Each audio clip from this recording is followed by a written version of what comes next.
Hello and a very warm welcome to Rajya Sabha Television. You're watching COVID-19 India Fights Back. I'm Frank Rausan Pereira. Well, around 50 lakh healthcare and frontline workers have been vaccinated against COVID-19 in the country till date, with over 5 lakh vaccinations conducted on a daily basis. Over 61% of vaccinated beneficiaries are from 8 states or union territories. Of the 50 lakh beneficiaries, the highest number of 11% of the vaccinations were reported from Uttar Pradesh, followed by Maharashtra and Rajasthan. India has set a target of inoculating 30 crore people against COVID 19 by July, and the government is confident of achieving the target.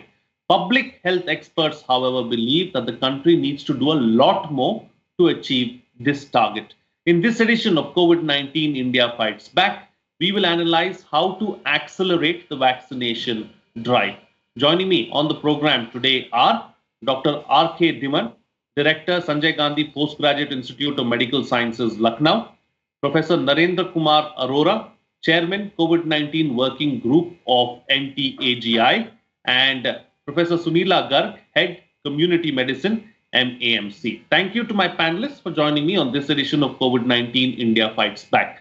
Professor Arora, let me start the program with you first. Let's first get an understanding and analyze the vaccination situation in the country. What's happening?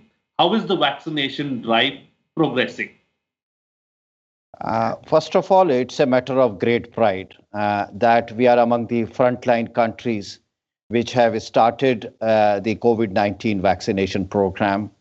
It has many uniqueness, and adult vaccination, which is being done for the first time, is one of the key. The second is how to reach out to these adults. And so we have this IT platform, which is called COVID. So there are a lot of uniqueness. Now, the question is how the immunization campaign is progressing. It's a marathon race. And in marathon, you start slowly and gradually pick up. And that is why the country started with around 3,000 immunization centers. And gradually, these are being expanded and ultimately, the country has the capacity to have a total of anywhere between 50,000 to 100,000 immunization centers. We have a long experience and very rich experience with pulse polio. So we know where to place. And then this program is also built with the background of our election mode and the polling booths. So there is this combined experience. So we have started with 3,000, and we were expecting that if at each booth 100 people are immunized every day, so it will be around 300,000 or 3 lakh people every day onwards. But obviously, there has been a slow uptake. There was initial some concern among health providers, doctors, nurses, other paramedical staff, students about the vaccine issues regarding safety, particularly. But during last 2 weeks, we realized that this concern is gradually waning off, and people are more confident and they are coming up. And during last few days, both the number of the immunization centers have been expanded. The second issue is that more number of people are now seeking.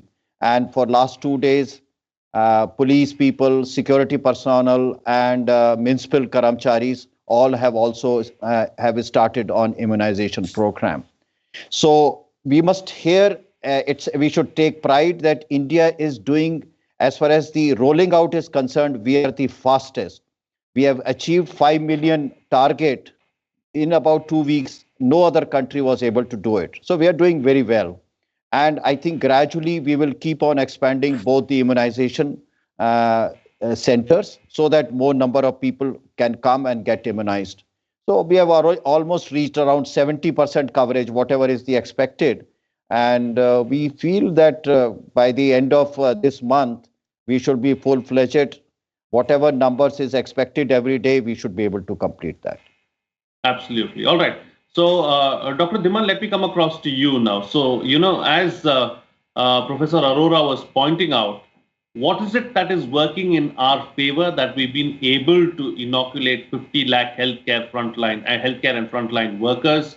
We've been going at a fast pace. What are some of our strengths? Uh, Thank you very much. I think it is the strategy that we have planned out, and we have the vaccination centers all across country as well as in the UP. And you have already mentioned that the UP is number one with the coverage of the 11% and so or so. And that is the one thing that I would say.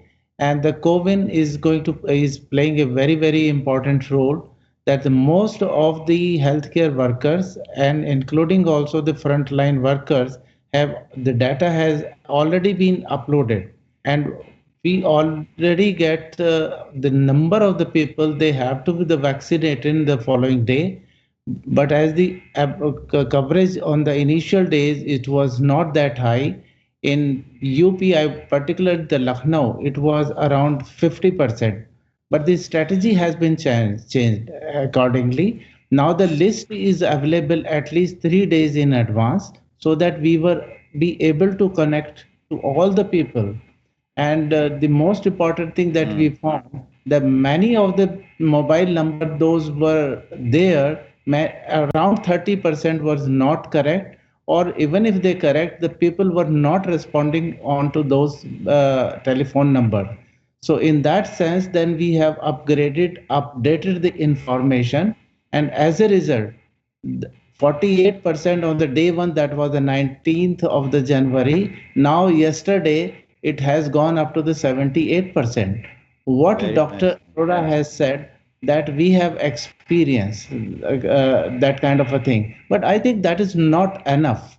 We have to have additional strategies to make it a fast track kind of the vaccination.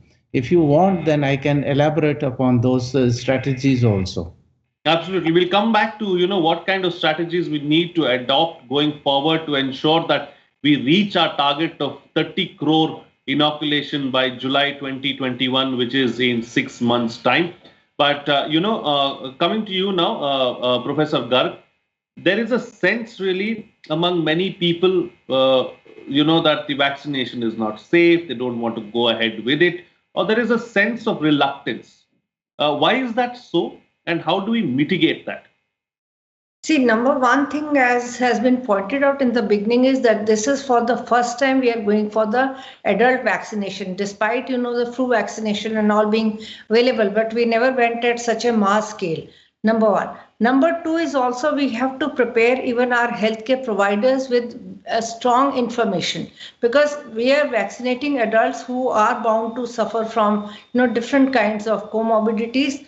We have now realized that people are coming with different kinds of situations, who are basically they are on immunosuppressants, or they are suffering from different comorbidities and all that, and not every provider is able to tackle that, because we have different levels of providers who are there at different levels. So I feel that capacity building of the providers is also one of the very important issues.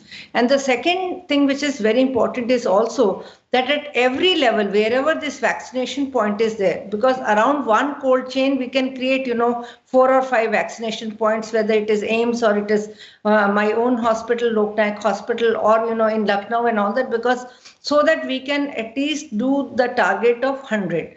But then, there are a lot of, not only the questions of hesitancy with regard to the individuals, it is also we need to look at that how much is our preparedness with regard to managing adverse events following immunization. If we are going at very fast pace, we have to be equally prepared, because you see, whenever there's any death, maybe not related to vaccine, but soon it comes in media, and we need to address that whether it was really because of the vaccine or it was not because of the vaccine. So somewhere, our complete, preparedness has to be there, not only with regard to calling of people. And as we are going ahead, what I have also realized that, a lot of people are not figuring in the list as well, because, we have got approximately 60% of the people who have been enrolled, and out of, when we have gone to frontline workers, And then, we have to make a program as we go ahead. We have to make little more flexible, because people who are coming from, judiciary or the police services and all that, they're bound with their own responsibilities as well. So I think there are many issues with regard to, the training of the providers. Though we have done all of that, but, still a lot needs to be done, and we need to fine tune the whole program. That's it. Absolutely, absolutely. We need to fine tune it. We need to come and get new strategies. I'm just going to come to that, Dr. Dhiman, in just a bit. But before that, Professor Arora, what are some of the biggest challenges really as far as our vaccination drive itself is concerned? How do we overcome them? I think Professor Sunila Garg and Dr. Dhiman both have touched upon that issue, and this is that in the beginning, this concern among health providers and their slow uptake. But I see a positive thing in this whole, in this observation.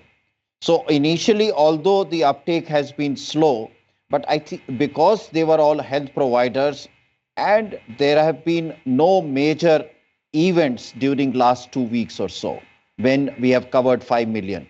So health providers who are actually ultimately going to become providers. They are providers themselves. They are today beneficiaries, but tomorrow they are our providers. And they have better experience, personal experience.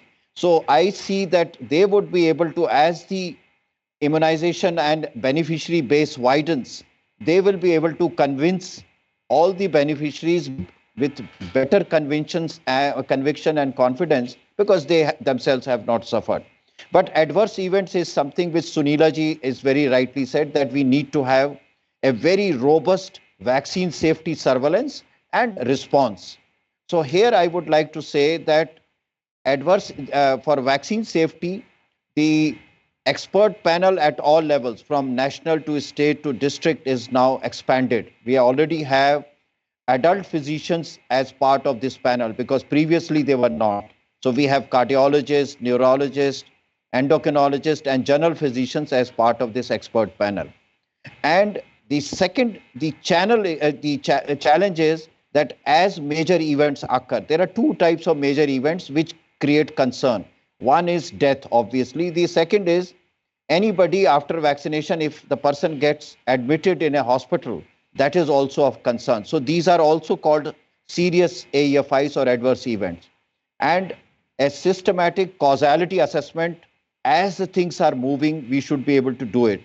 And here I would like to assure my viewers that the system is getting geared. In fact, only yesterday he had the National AEFI Committee. 5 deaths have already been causally reviewed, and none of these were fortunately be associated with any vaccination. They were all coincidental. All these individuals had many comorbidities. But this need to be hastened up, as very rightly said. As of yesterday, about 19 deaths have occurred. We need to convince everybody down the line, from health provider to a person in a remote village, that no, it is safe, and what some of these events are occurring. And with adults, many of these events keep on occurring. If I'm 50 years, I'm 60 years, I can have a heart attack anytime. I can have a paralysis. I can have any of the other illnesses also. So we need to see that, we need to investigate. The second major challenge is, which is coming up, that this COVID IT platform, which is the strength, there are hiccups at this point. We need to ensure that these hiccups need to be there. But I'm not, I would say, as I understand, in next 2 or 3 weeks or maximum 4 weeks, these hiccups should be taken care of, whether in terms of registration of individuals, whether sending messages before the vaccination, first vaccination, second vaccination, and those issues.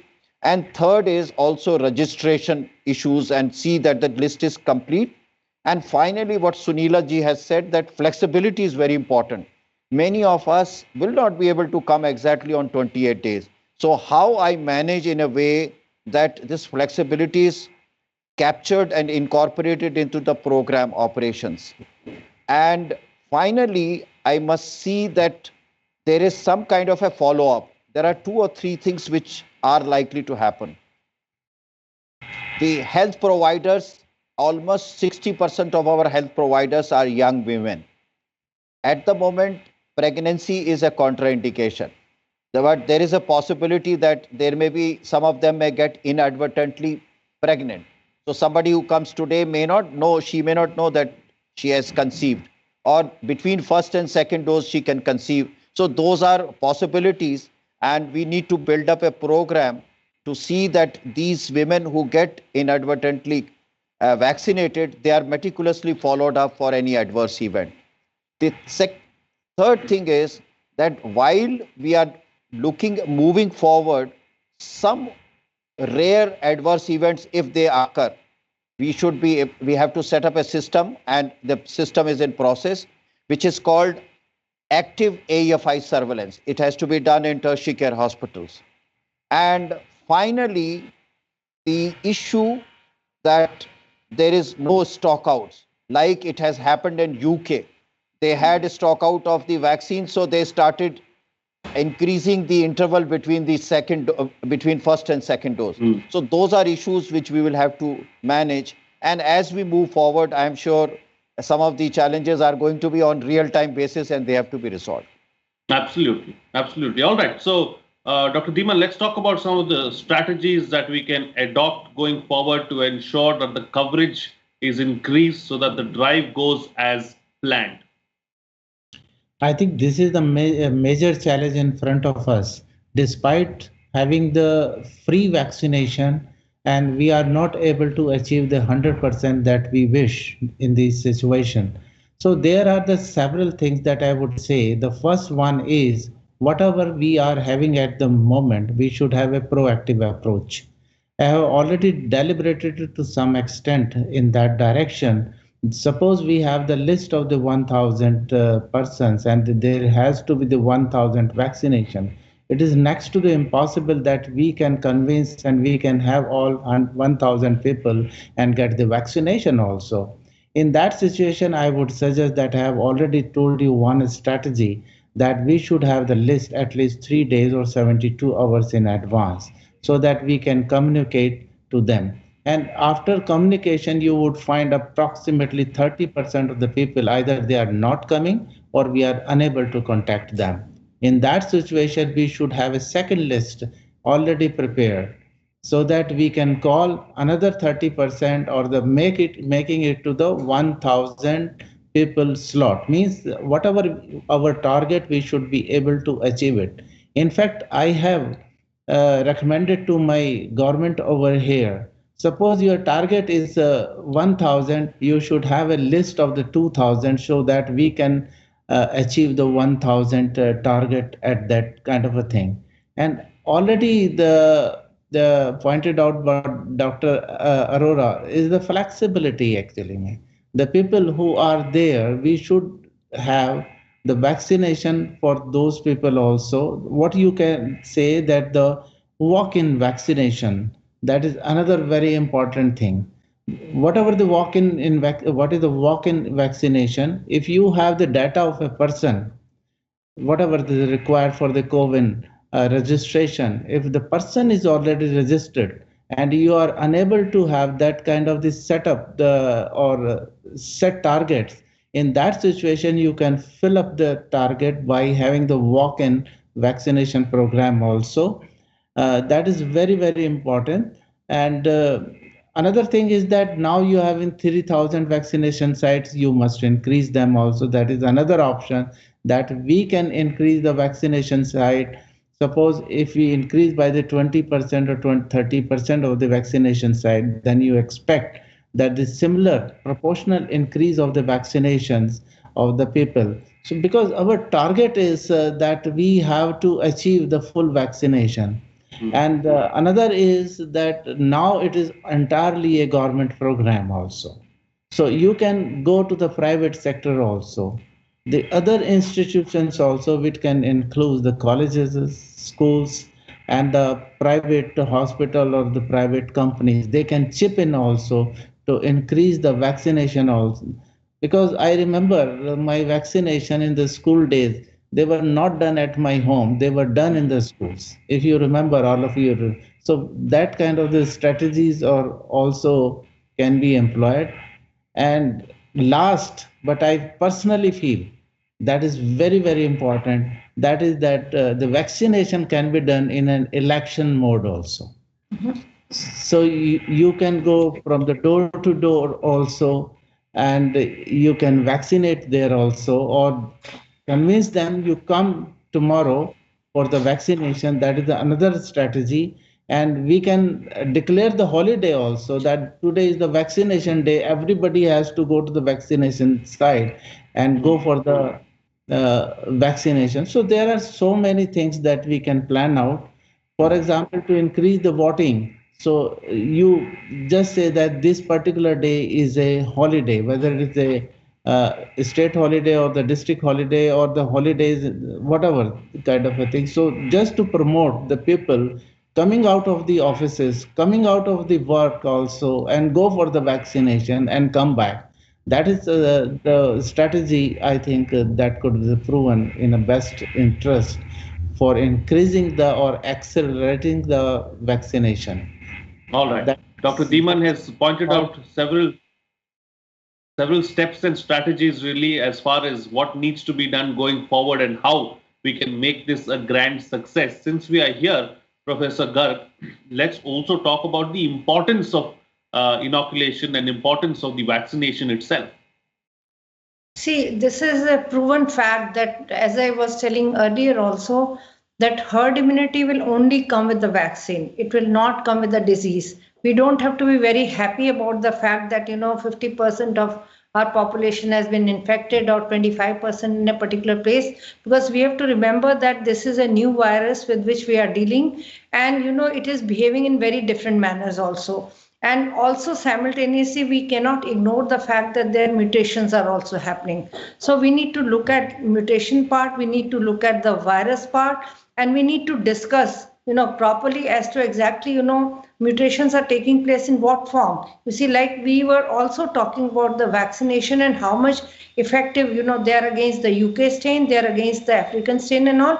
So consistently, there is no doubt about it that vaccination is right now the only answer, and we have to go forward with that. And how we strategize this, how we, make it within the reach of the people while addressing, all the vaccine hesitancies and all, which has been pointed out by my earlier speakers. We need to constantly review this whole process and bring it to the mind of everyone, to the common person, to the educated people, that, vaccine right now is the only answer to this problem.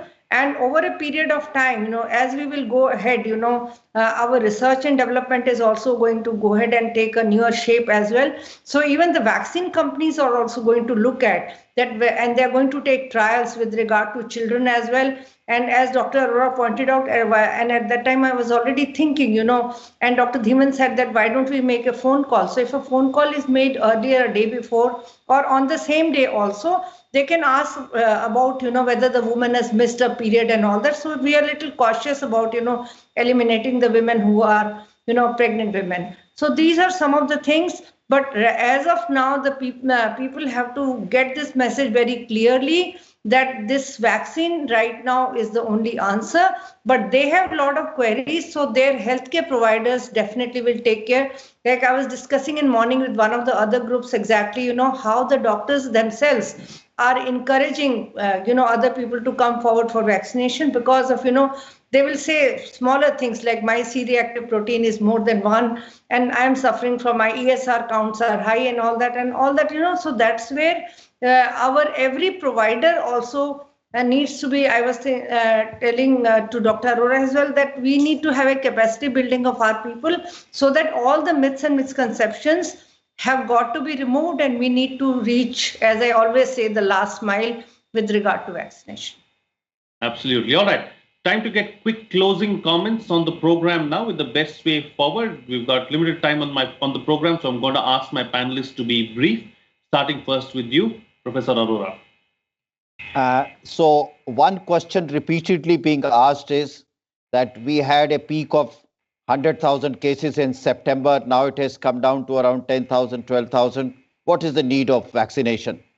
So here I would like to point out three things.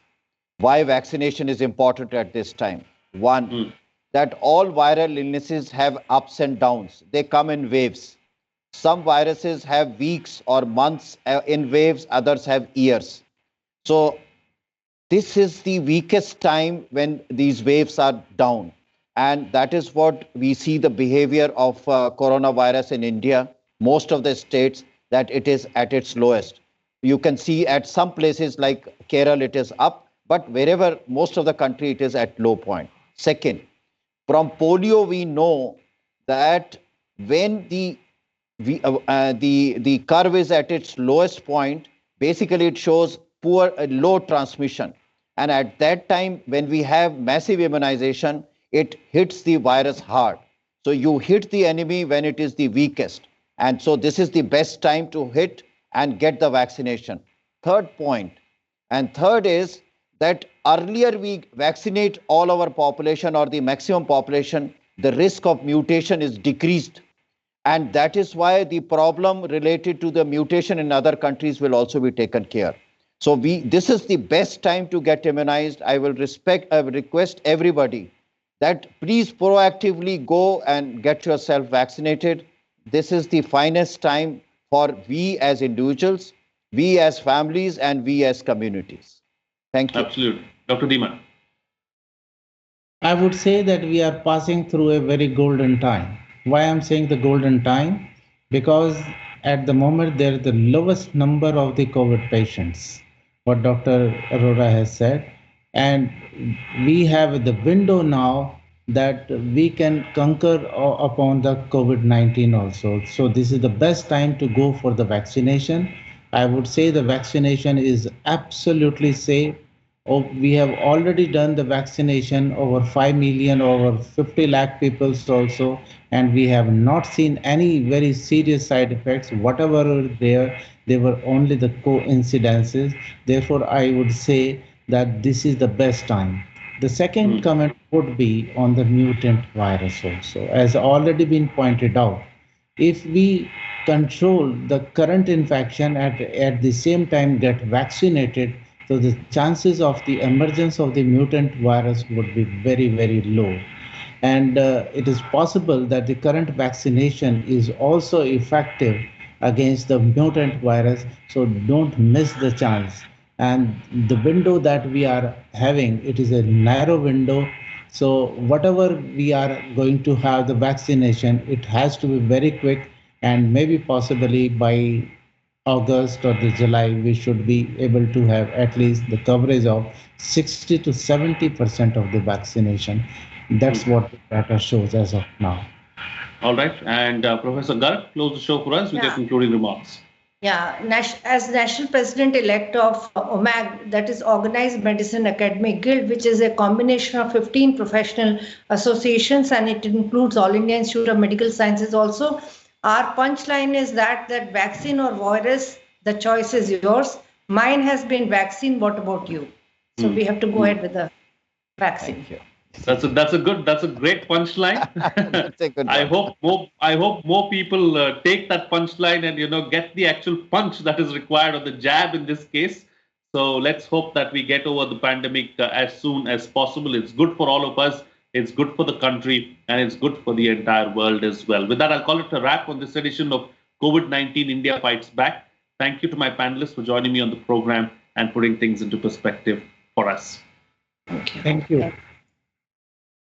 And as we leave, Rajya Sabha TV would like to make an appeal to all its viewers to stay safe from the coronavirus pandemic.